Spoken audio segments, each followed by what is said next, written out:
सत साहिब जी, आप सभी सुन रहे हैं जगत गुरु तत्वदर्शी संत रामपाल जी महाराज द्वारा लिखी पुस्तक धरती ऊपर स्वर्ग का पेज नंबर 6। विशेष जगत में विवाह के लिए शुभ लगन पंडित से शोधी जाती है, जो कहता है कि इन नक्षत्रों में बच्चों का विवाह होने से सदा मंगल रहेगा, बच्चे सदा सुखी रहेंगे। परमात्मा कबीर जी कहा करते कि बच्चों के जो कर्म में लिखा है वह अवश्य मिलता है, इस लगन से कोई बचाव नहीं होता। उदाहरण दिया करते थे कबीर, वशिष्ठ मुनि से त्रिकाली योगी शोध कर लगन धरे, सीता हरण मरण दशरथ का बन बन राम फिरे। अर्थात जिस समय श्री रामचंद्र जी का विवाह सीता जी से होना था, उस विवाह की शुभ लगन तिथि राजा दशरथ के गुरु ऋषि वशिष्ठ जी ने शोध कर रखी थी। कहा था कि बच्चे सदा सुखी जीवन जिएंगे। विवाह के तुरंत बाद कैसी दुर्गति परिवार की तथा दोनों पति पत्नी यानी श्री रामचंद्र जी व सीता जी की हुई। श्री रामचंद्र जी को 14 वर्ष का वनवास मिला।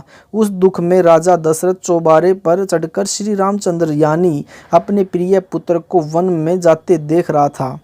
पैर फिसल गया, जमीन पर गिरकर मर गया। श्री राम व सीता बन बन में भटके। क्या बचाव किया उस लगन ने। इसलिए हम सामान्य विधि से सब विवाह किया करते हैं। पढ़े एक झलक उस अमर ग्रंथ यानी सूक्ष्म वेद की वाणी का। मैं यानी लेखक देवी देवताओं का सम्मान करता हूँ। मैं तथा मेरे अनुयायी प्रतिदिन विश्व के देवी तथा देवताओं की स्तुति करते हैं। प्रमाण के लिए दोपहर की स्तुति के कुछ अंश। सतपुरुष समर्थ ओंकारा, अदली पुरुष कबीर हमारा, आदि युगादि दया के सागर, काल कर्म के मोचन आगर, दुख भंजन दरवेश दयाला, असुर निकंदन करे पेमाला, आब खाक पावक और पोना, गगन सुन दरियाई दोना, धर्मराय दरबानी चेरा, सुर असुरों का करे निवेरा, सतका राज धर्मराय करही, अपना किया सबही दंड भरही, शंकर शेष रु ब्रह्मा विष्णु, नारद सारद जा उर रसनम, गोरेज और गणेश गोसाई, कारज सकल सिद्ध हो जाई, ब्रह्मा विष्णु रु शंभु शेषा, तीनों देव दयालु हमेशा, सावित्री और लक्ष्मी गौरा, तीनों देवा सिर कर हैं चोरा, नील नाम से ब्रह्मा आए, आदि ओम के पुत्र कहाए, शंभु मनु ब्रह्मा की शाखा, ऋग यजुर शाम अर्थो भाषा, पिवरत भया उतानम पाता, जाके ध्रुव है आत्म ज्ञाता, सनक सनंदन संतन संत कुमारा, 4 पुत्र अनुरागी धारा, 33 कोटि कला विस्तारी, सहस 88 मुनि जनधारी, कश्यप पुत्र सूरज सुरज्ञानी, 3 लोक में किरण समानी, 60,000 संगी बाल्य खेलम, बिना रागी अजब बलेलम। Page number 7। 3 कोटि योद्धा संग जाके, सिख बंदी है पूर्ण साके, हाथ खड़क गले पुष्प की माला, कश्यप सुत है रूप विशाला, कौस्तभ मणि उज्जड़िया विमान तुम्हारा, सुर नर मुनिजन करत जुहारा, चंद सुर चकवे पृथ्वी माही, निस्वासर चरणों चित लाही, पीठे सूरज सन्मुख चंदा, काटे त्रिलोकी के फंदा, तारायण सब स्वर्ग समूलम, पखे रहे सतगुरु के फूलम, जय जय ब्रह्मा समृत स्वामी, येति कला परम पद धामी, जय जय शंभु शंकर नाथा, कला गणेश रु गोरेज माता, कोटि कटक पेमाल करंता, ऐसे समृत शंभु कंथा, चंद लीलाट सुर संगीता, योगी शंकर ध्यान उदिता, नीलकंठ सोहे गरुड़ासन, शंभु योगी अचल सिंहासन, गंग तरंग छूटे बहुदारा, अजपा तारी जय जयकारा, रिद्धि सिद्धि दाता शंभु गोसाई, दारिद्र मोक्ष सबे हो जाई, आसन पदम लगाए योगी, नी इच्छा निर्वाणी भोगी, सर्प भुवंग गले रुंडमाला, वृषभ चढ़िए दीन दयाला, वामे कर त्रिशूल विराजय, दहने कर सुदर्शन साजय, सुन अरदास देवन के देवा, शंभु योगी अलख अबेवा, तू पैमाल करे पलमाही, ऐसे समृत शंभु साई, 1 लख योजन ध्वजा फरकै, 5 रंग झंडे मोरे रखै, काल भद्र कर देव बुलाऊं, शंकर के दल सब ही ध्याऊं, भैरव क्षेत्रपाल पलीतम, भूत अरु दैत्य चढ़े संगीतम, राक्षस भंजन वृद्ध तुम्हारा, ज्यों लंका पर पदम 18, कोट्यो गंधर्व कमन चढ़ावे, शंकर दल गिनती नहीं आवे, मारे हाक दहाक चिंगारे, अग्नि चकर बानो तंचारे, कंप्या शेष धरनी थर्रानी, जा दिन लंका घाली गानी, तुम शंभु ईशन के ईशा वृषभ चढ़िए विश्वे बीशा। इंद्र कुबेर और वरुण बुलाऊं रापति सेत सिंहासन ल्याऊं। इंद्र दल बादल दरियाई 96 कोट की हुई चढ़ाई। सुरपति चढ़े इंद्र अनुरागी अनंत पदम गंधर्व पड़भागी। कृष्ण भंडारी चढ़े कुबेरा अब दिल्ली मंडल बोर्यो फेरा। वरुण विनोद चढ़े ब्रह्म ज्ञानी कला संपूर्ण 12 बाणी। धर्मराय आदि युगादि चेरा 14 कोट कटक दल तेरा। चित्रगुप्त के कागज माही जेत्या उपजा सतगुरु साई। सातों लोकपाल का रासा उर्म दरिये साधु दासा। विष्णुनाथ है असुर निकंदन संतों के सब काटे फंदन। नरसिंह रूप धरे गुरुराया हिरणा कुस्कु मारन धाया। शंख चक्र गदा पद्म विराजे भाल तिलक जाके उर साजे। वाहन गरुड़ कृष्ण असवारा लक्ष्मी डोरे चवर अपारा। Page number 8। रावण हई रावण से मारे सेतु बांध सेना दल त्यारे। जरासिंध और बाली खपाए कंस के सिचानोर हराए। काली दे में नागी नाथा शिशुपाल चक्र से काट्या माथा। काल्य वन मथुरा पर धाये 18 कोटि कटक चढ़ आए। मुचकंद पर पीताम्बर डार्या काल्य वन जहाँ वेग सिंगारा। परशुराम 52 अवतारा कोई न जाने भेव तुम्हारा। शंकासुर मारे निर्वाणी 12 रूप धरे परवानी। राम अवतार रावण की बेरा हनुमत हाका सुनि सुमेरा। यह संपूर्ण पाठ 133 वाणियों का है जो केवल वाणी में केवल 17 मिनट में पढ़ा जाता है। हमारे विवाह में केवल 17 मिनट लगती है।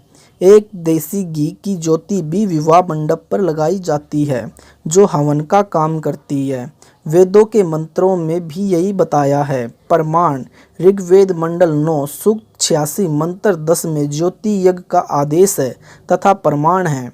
लकड़ी जलाकर हवन नहीं करना है। यह मनमाना आचरण है जिसमें प्रदूषण अधिक होता है। हमारे विवाह में न वरमाला डाली जाती है न बाती व बाराती बुलाए जाते हैं।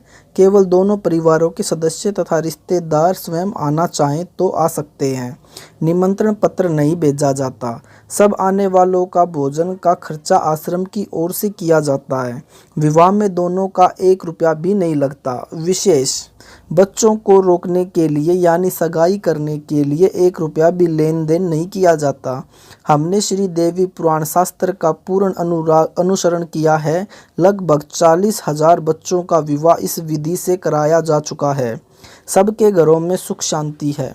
विवाह के पश्चात बेटी सीधे अपने ससुराल जाती है। न कोई श्रृंगार व न मेहंदी आदि का दिखावा किया जाता है।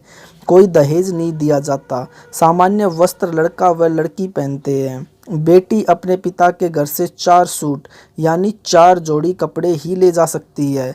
उसके पश्चात ससुराल वाले अपनी बेटी की तरह सब वस्तु उपलब्ध करवाते हैं। बाद में उनके बच्चों के विवाह में कोई भात का आयोजन नहीं किया जाता। यानी पिताजी की ओर से जैसे भाई भात भरते हैं ऐसा कुछ नहीं करना है। लड़की माँ के घर जाती है तो आए उसे कोई कुछ नहीं देना। पैसा दिया जाएगा न कोई कपड़ा। वह बेटी स्वयं ही मना कर देती है कि हम भक्त हैं। यह लेन देन अगले जन्म का बीज बोता है। वह हम नहीं लेना है। 100-200 रुपये से जीवन भर का काम नहीं चलता। अपनी कमाई से काम चलेगा। पैसे से प्रेम है तो भाई बहन वाला प्रेम खत्म है। भाई व बहन का मोह अलग होता है। पैसा बीच में आने से वह निर्मल नाता नहीं रहता। कभी न कभी मन में दोष आएगा। इसलिए हम निर्मल नाते को और पवित्र रखते हैं। विशेष माता पिता व भाई बहन बेटी को उस समय जितने मर्जी स्वेच्छा से वित्तीय मदद कर सकते हैं। जब बेटी के ऊपर कोई समस्या पड़ जाती है जैसे भैंस या गाय दूध वाली मर जाती है तो उसके लिए पैसा बेटी को दे सकते हैं। कोई मकान बनाना है अनिवार्य है तो उसमें सहयोग कर सकते हैं। कोई कारोबार बेटी करना चाहती है तो उसमें मदद कर सकते हैं। उनको वापस लेने का कभी नाम भी नहीं लेना है। बेटी की तमन्ना रहती है कि मैं अपने भाई पिता का एक एक पैसा लौटाऊंगी। यदि परमात्मा ने इस योग्य बना दी तो ऐसा लेन देन दोनों पर कर्ज रूप में नहीं बनता, अगले जन्म का कारण नहीं बनता। बेटी का हक पिता की संपत्ति में बेटों के समान होता है।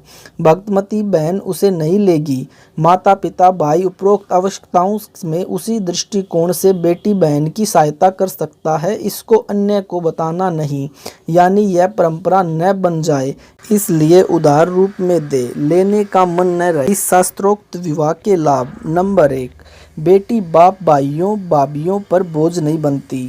शास्त्र विधि त्याग कर मन माने आचरण से किए जाने वाले विवाह की हानि। नंबर 1, बेटी माता पिता के लिए बोझ बन जाती है, जो स्वयं गलत रीति रिवाजों से बनाई है। बेटी को गर्भ में ही मारने लग गए हैं, यह गलत रीति रिवाज की देन है। विवाह में अनाप शनाप खर्च लोक लाज में करना पड़ता है। जिनके पास माया है वे लोग समाज में बिगाड़ पैदा करते हैं। बेटी के विवाह में दहेज रूप में सोफा सेट, कुर्सी, मेज, बर्तन, मोटरसाइकिल, महंगी महंगी कार देना, गाजे बाजे डीजे बजवाना, नाचन, गंदे गंदे गाने चलाना, शराब आदि का सेवन करवाना, मोटी धनराशि दान में देना, जो व्यर्थ की बकवास है। विवाह लड़का लड़की का होना है, जो उसमें नाचते गाते हैं, खुशी मनाते हैं, वे व्यर्थ के पापड़ बेलते हैं। हास्यास्पद उदाहरण। एक व्यक्ति कर्मचारी किराए के मकान में रहता था। उसका एक दोस्त भी उसी शहर में अन्य कॉलोनी में किराए पर रहता था। उस मकान मालिक के लड़के का विवाह हुआ तो किराएदार का जमीन न्योता किया। किराएदार के पूरे परिवार ने मिठाई का आनंद लिया। वह व्यक्ति अपने दोस्त के पास उसके मकान पर गया तो उसे पता चला कि इस दोस्त के मकान मालिक के लड़के का विवाह निकट है।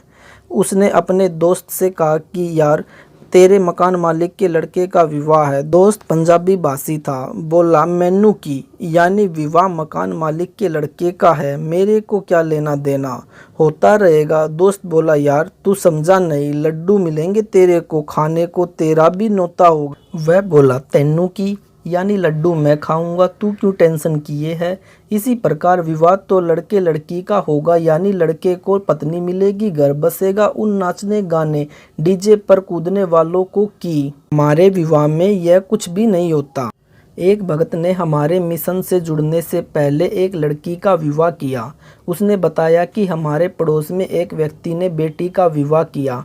उसमें सोफ़ा सेट, बर्तन, मोटरसाइकिल, ढेर सारे कपड़े जो नुमाइश की तरह दिखाए गए थे। बाजे गाजे के साथ डीजे का धमाल मचाया गया। आसपास में चर्चा चली कि फलाना व्यक्ति ने सबके ऊपर हाथ फेर दिया, यानी गाँव में सबसे अधिक खर्च किया। लड़की भी जवान थी, मैं भी लड़का खोज रहा था। उस विवाह को देखने के मेरी बेटी भी गई। उसने अपनी माता को बताया कि सुमन के डैडी ने कुर्सी, मेज, सोफा सेट, मोटरसाइकिल, बर्तन, इतने कपड़े आदि आदि दिए हैं। सारा गांव सराहना कर रहा है। माँ, मेरे पापा के पास तो इतना कुछ करने को नहीं है, हम तो गरीब हैं। यूं कहकर बेटी रोने लगी। उठकर अलग कमरे में चली गई। कई देर रोई। माँ ने समझाया कि बेटी, किसी की रीस थोड़ी की जाती है। बेटी की माता ने मेरे को बताया कि बेटी सुमन का विवाह फेरे देखकर आई थी। ऐसे ऐसे बोली और रोने लग गई। मेरी आंखें भर आई। सारी रात नींद नहीं आई। विचार किया कि बेटी की आत्मा नहीं दुखने दूंगा, कुछ तो करूंगा। लड़की का रिश्ता पक्का हो गया। मैंने अपना पौना एकड़ खेत बेचा। लोक लाज का निर्वाह करते हुए सोफा सेट, कुर्सी, मेज, मोटरसाइकिल, ढेर सारे कपड़े लाया। बेटी खुशी हुई, विदा कर दी। लड़का बहन को लेने गया तो बताया उस बेटी की 3 जेठानी थी, साझा परिवार था उनका। वह मेरी बेटी वाले सोफा कुर्सी सब एक कमरे में ऊपर नीचे भरे थे। कहीं ठीक से रखने का स्थान भी नहीं था। कबाड़ इकट्ठा कर रखा था। नाम दीक्षा लेने के बाद 2 बेटियों का विवाह किया। एक पैसा भी खर्च नहीं हुआ। दोनों बेटी सुखी हैं। यदि पहले यह ज्ञान होता तो क्यों जमीन बेचता। जिसके पास जमीन बेचने को नहीं है वह मनमाना आचरण करके किए जा रहे हैं। विवाह कर्म में किसी से ब्याज पर रुपए लेता है, फिर कर्ज के बोझ के तले दबा रहता है। दिन का चैन, रात्रि की नींद समाप्त रहती है। इसी बोझ को ढोता ढोता मर जाता है। सारा जीवन नरक बन जाता है। एक सत्य वार्ता। एक आर्मी मैन से दास की ज्ञान चर्चा हुई जो हमारे भगत का रिश्तेदार था। उसके आग्रह से मेरे पास आया था। वह फौज से रिटायर होकर पुलिस में हवलदार लगा था। सरकारी नौकरी थी। जब ज्ञान चर्चा होती है तो हम विवाह पर भी चर्चा अवश्य करते हैं। भक्त ने जो उसे लाया था बताया कि इस हवलदार जी ने अभी 1 महीना। अगला पेज नंबर 11 सुनने के लिए हमारे चैनल को सब्सक्राइब करें। सच साहेब, मिलते अगली वीडियो पार्ट 3 में।